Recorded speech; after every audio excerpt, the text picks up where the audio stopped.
This is CBC Vancouver News.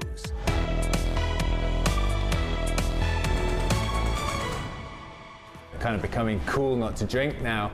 BC brewers and bartenders are seeing a shift to non-alcoholic drinks. The move comes as new federal guidelines say no amount of booze is safe.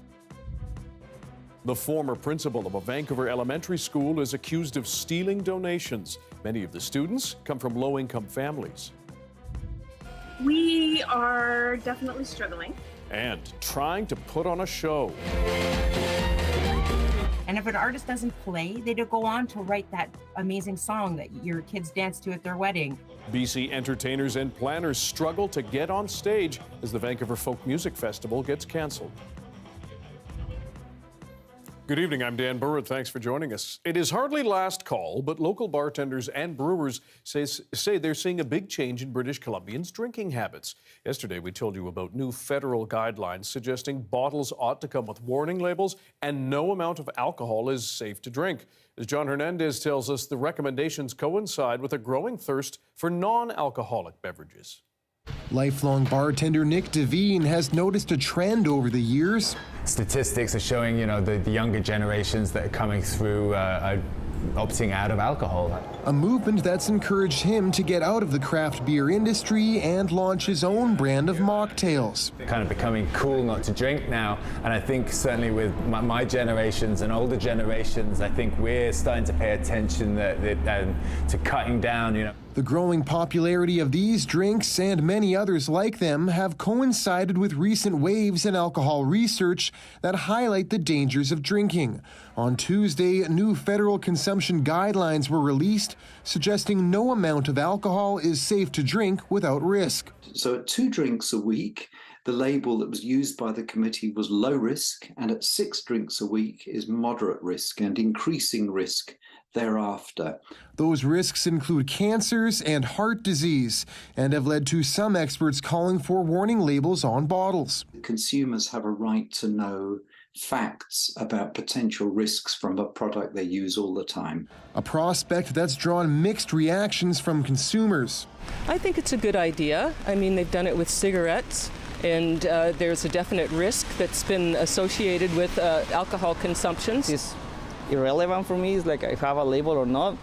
It's don't change nothing if the people continues to use it. BC's Alliance of Beverage Licensees, which represents private liquor stores, has spoken out against labels, instead pointing to the burgeoning alcohol-free market as proof that times are changing. And even large alcohol companies are investing in non-alcoholic options for their consumers, right? We didn't need warning labels to do that. We needed a bit of education, and that's why consumers shifted their habits. Still, it may be enough to inspire a sober second thought. John Hernandez, CBC News, Vancouver.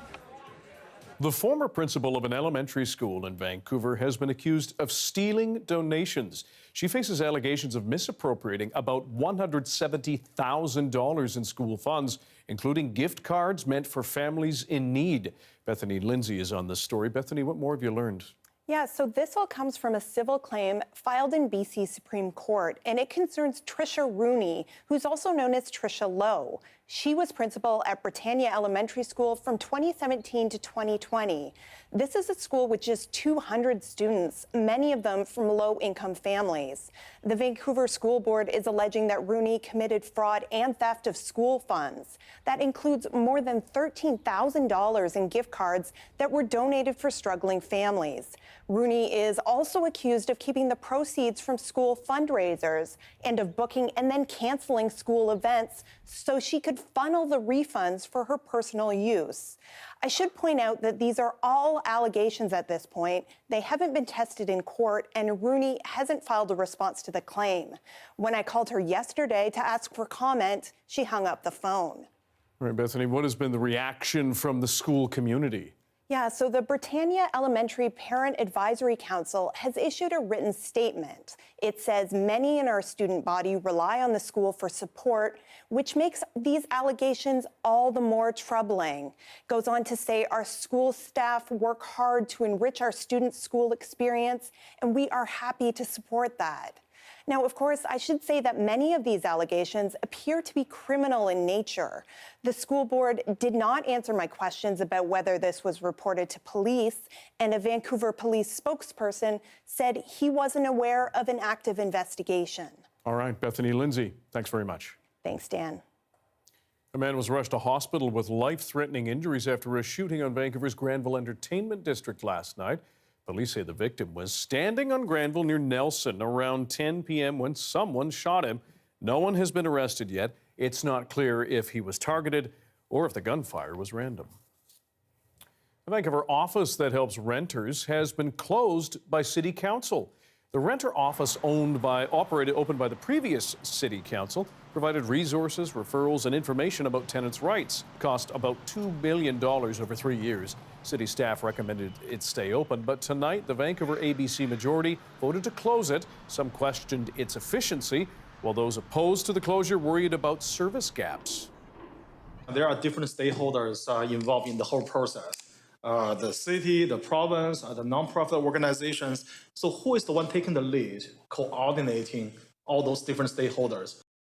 This amendment looks to expand funding to organizations, but if we're filling the gap now, do they have the expertise to fill it? The city will now increase grants to nonprofits by $250,000 for this year and provide office space to the Tenant Resource and Advisory Center.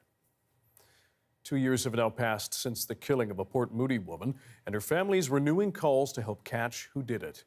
Trina Hunt's family will continue to offer a $50,000 reward for new information leading to criminal charges against her killer. Hunt was first reported missing on January 18, 2021 by her husband. 2 months later, her body was found near Hope. Investigators are asking anyone with information to contact police. More BC music festivals are speaking up about their troubles they're facing to put on shows. It comes after the Vancouver Folk Music Festival announced this summer's event has been cancelled and its entire future is in doubt. As our Premji explains, festival organizers across the province say inflation has gripped the entire creative industry. Whether it's the Jazz Fest, the Constellation Festival, Bard on the Beach, BC has always been a creative hub. That creativity has proudly been on display at different festivals for decades. But with COVID still rampant and many festivals facing the grip of inflation, the future is uncertain. We are definitely struggling. We've given ourselves until the end of January to decide if we're going to be able to have an event this summer. We definitely are dealing with the same concerns that FolkFest listed in their announcement as well. Leaving many worried. When we lose, whether it be an iconic stage or festival like the Vancouver Folk Music Festival or small live music venues, what I say is we're losing pieces of our cultural infrastructure. On Tuesday, the Vancouver Folk Music Festival announced its cancellation of its 2023 summer event. And there's an upcoming vote on whether to dissolve the society and the 45-year festival as a whole. If artists don't have places to play, they might not play. And if an artist doesn't play, they don't go on to write that amazing song that your kids dance to at their wedding. But the burden of costly price tags weighs heavy. For the Vancouver International Jazz Festival, it says it will go on this year. We will be reducing some other areas of the festival in order to provide some stability for us. Both festivals calling on their municipalities to step in. The City of Vancouver says it will provide support where it can, while the province adds that it has given a lot during COVID, but we'll see what else it can do. We had a lot of help from provincial and federal government post-COVID for the first year, and we're immensely grateful for that. We're not going to bounce back in 1 year. But in the end, if you want to see live music, festivals, and creativity in your community, a plea from organizers. There's a lot of money in this province. Step up and become greater patrons to the arts. Zara Premji, CBC News, Vancouver. A celebration of life was held today for the Nelson police officer killed by an avalanche last week in the Kootenays. I'm certain every person in this room has been touched in some way by Wade's amazing spirit, and we're so grateful that we can come together to pay our collective respects to this wonderful man. Constable Wade Titamore was off duty when he was buried by a slide while skiing in Caslow, about an hour outside Nelson. He was 43 years old and leaves behind a wife and 2 young sons. Titamore has been posthumously promoted to detective for his dedication as an officer and commitment to improvement. Today's funeral was for invited guests only, but live streamed with the family's permission. His colleague, Constable Mathieu Nollet, was also injured in the slide. He's still recovering in hospital. Last night, Vancouver City Council denied a cultural grant to the Vancouver Area Network of Drug Users. It was for $7,500. Vandu was the only organization to have a grant turned down. For more on this, we're joined by Justin McElroy. Justin, why is $7,500 stirring up so much discussion? Yeah, well, like you said, Dan, part of it was the only organization that had their funding request denied. Now, this came to council as part of what is usually a routine amount of grants that have been applied for, staff have approved. It's a long list, and if you take a look, there was a whole bunch of them there, but it was only that art table for $7,500 that council put forward an amendment saying not to give it towards, instead having that money go to another Indigenous-led group to have some sort of other artistic representation. Now, there you can see an example of things done at the art table. Vandu, of course, does a lot of different things in the downtown east side, but one that raised the ire of a number of councillors was how they dealt with a $320,000 contract given to them by the city last year for stewardship in the downtown east side and street cleaning. The city decided halfway through the contract to cancel it because they felt they weren't getting their money's worth and that the streets weren't being cleaned. A lot of councillors brought that up. Some also said they believed that still Vandu should get this because it was just $7,500. Here's a snippet of some of that debate.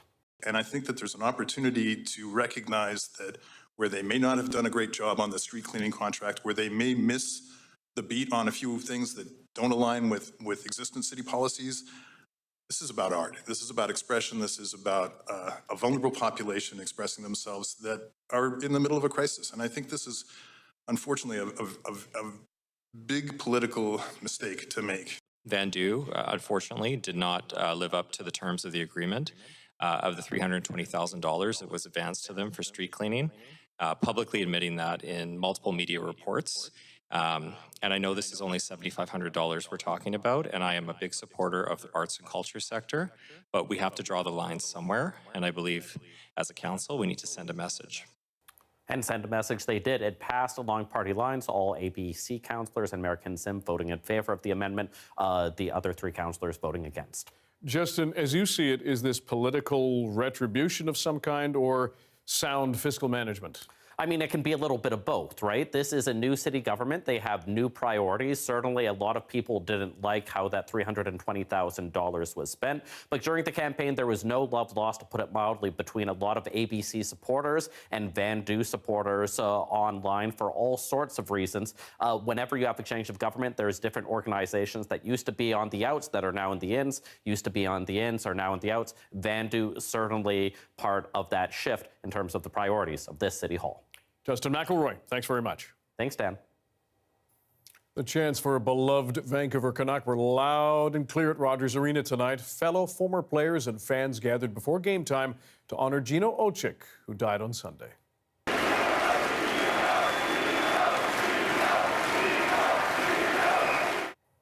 His teammates and the crowd also held a moment of silence for number 29.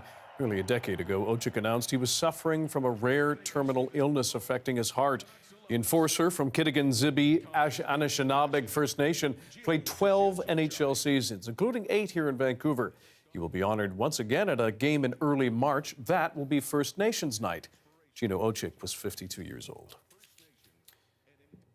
Today, the National Gathering on Unmarked Graves wrapped up its work in Vancouver. The 3-day conference is focused on the efforts of Indigenous people to get information in order to better understand the Indian residential schools tragedy. As Wamish Hamilton shows us, it was a powerful moment for survivors. For 3 days, delegates at the National Gathering on Unmarked Burials discussed data sovereignty and official records. But the conference is linked to the dark specter of residential schools. The mere mention of the phrase stirs powerful emotions in survivors. Survivors and supporters dab away their tears with Kleenex, which they then place in large brown paper bags at each table. Today we're going to light the fire and we're going to burn the tissues. We're going to burn the tissues that have been gathered through this event. The Kleenex is there to collect that hurt, to collect that pain that our people have gone through, and it's not to be garbage, to be let go and put into the fire. In this space, where the damage from residential schools is being discussed, it's a wonder we are witnessing this ceremony at all. Like survivors who were here, it also endured the onslaught to eliminate it. Wamish Hamilton, CBC News, Vancouver. This story and this coverage can be upsetting and invite painful feelings and memories. If you or someone you care about is looking for support, you can reach the National Residential School Crisis Line at the number on your screen, 1-866-925-4419. It operates 24 hours a day, and it's available to survivors, intergenerational survivors, and their loved ones.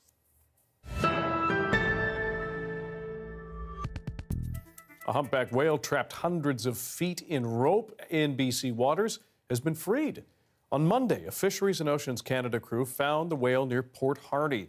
The DUFO says it was trapped in what appeared to be recreational prawn fishing gear. Responders were able to cut through the rope, and the animal is thankfully expected to make a full recovery. Well, a Victoria-based wildlife volunteer recently captured a rare sight on video, the birth of a northern elephant seal. Have a look.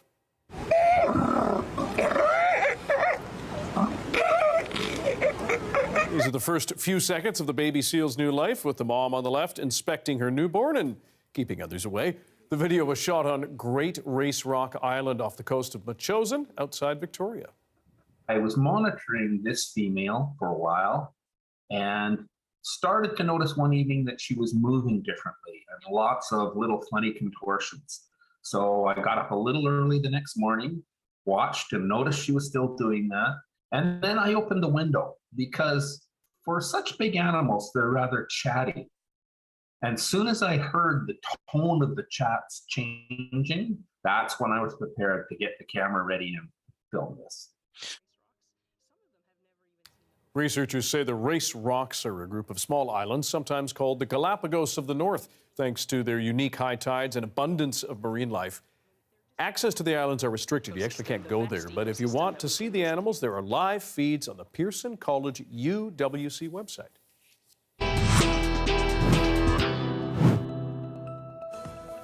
Well, the overdose crisis is hitting international students in BC. After the break, we hear from one advocate who says some are ending up homeless on the downtown east side. Stick around.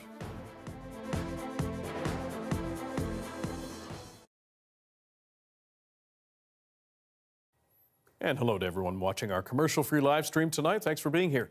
200 students at a school in St. John's, Newfoundland got to eat some tasty tacos and learn about food security recently, all part of a new national program that introduces schools to sustainable food production.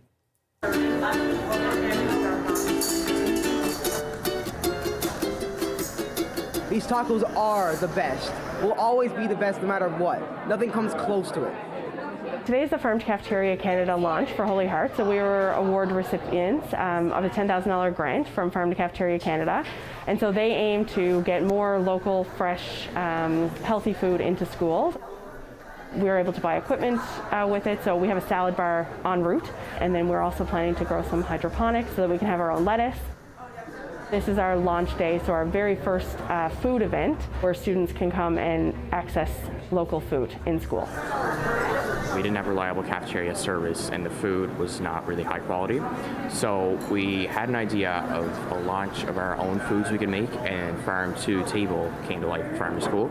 So we really just got involved with that, thought about it, got fundraising at the start of the year, and just kind of launched the idea.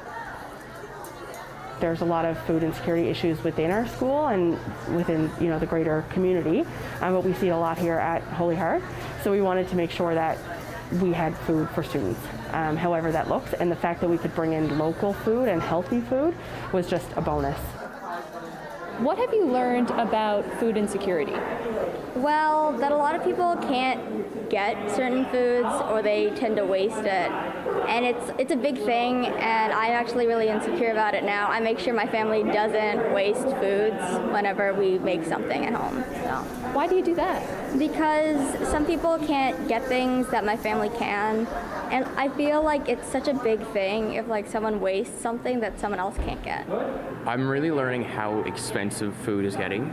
We did a few research assignments on how food gets to us, you know, how much is thrown away, food waste, all that kind of stuff. And it's really just opening my eyes to how really bad food waste is, and how if we're not careful of it, it can really be a bad thing for our province. If they really do need a lunch and they come in and they get one, that may boost their day and make their academical performance very increased. So they can have a good day, good lunch, full stomach. The brain has brain food, let's say. For future events, we will probably need a lot more food. Seems like tacos are going over really well, so we'll probably do that again. But we definitely probably need to prepare for more than 200 in the future.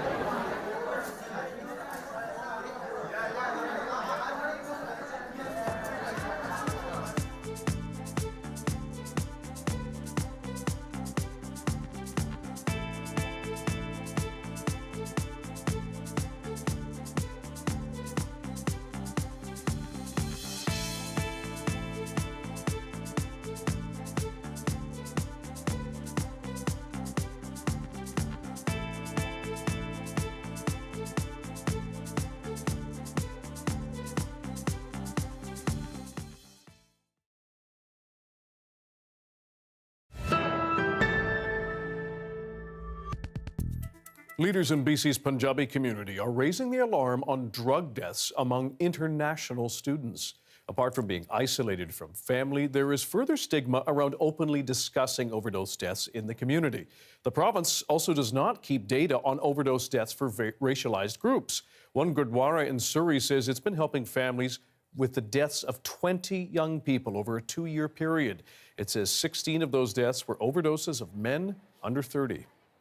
As we were walking around with volunteers, we noticed there were some young Punjabi students. I could hear them talk, and I looked back and I ended up talking to 2 of them, and they happened to be international students that just unfortunately fell victim to the drug crisis, and as well as the Wally Strip in Surrey.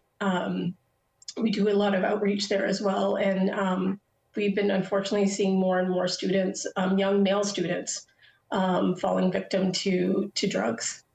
Lally says their outreach workers are also seeing high drug usage among young South Asian men who were born in Canada.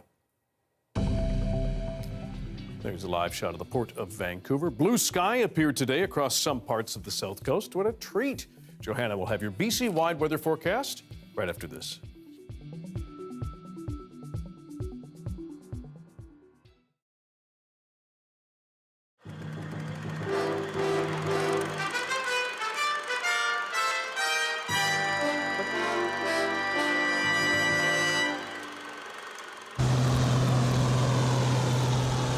She's called the Prairie Belle.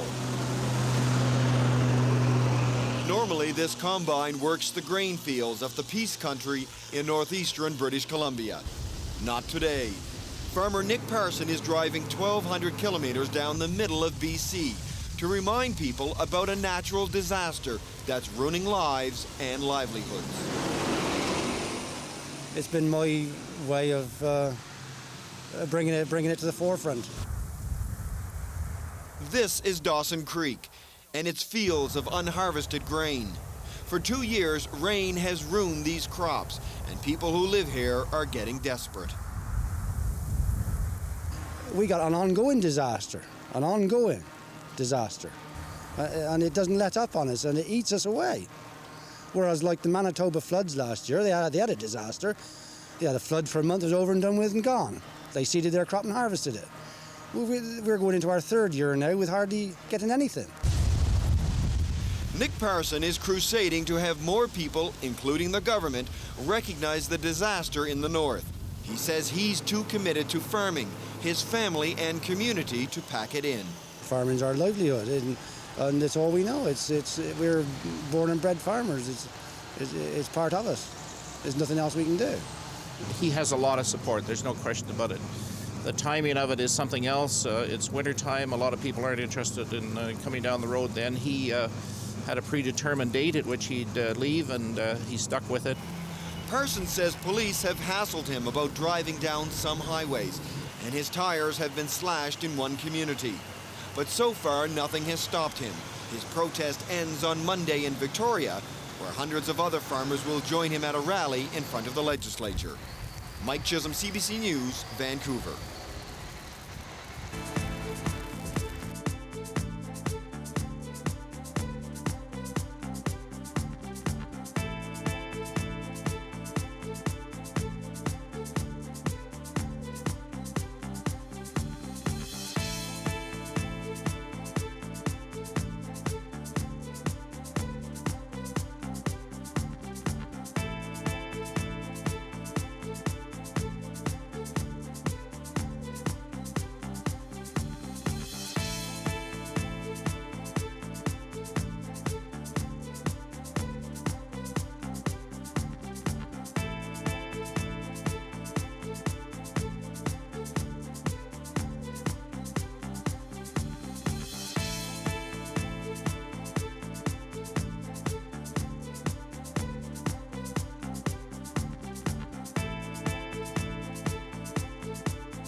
Hi, I'm Amy Bell, and here's what's in your CBC Vancouver inbox.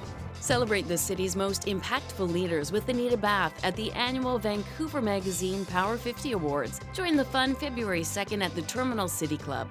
Learn more and get tickets at vanmag.com. And never miss a special programming series, event, or contest. Subscribe to CBC Vancouver's e-newsletter at cbc.ca/Vancouver inbox and keep connected with us. The weather update is brought to you by Direct Buy Furnace, installing the most reliable heating and cooling brand. It's hard to stop a train.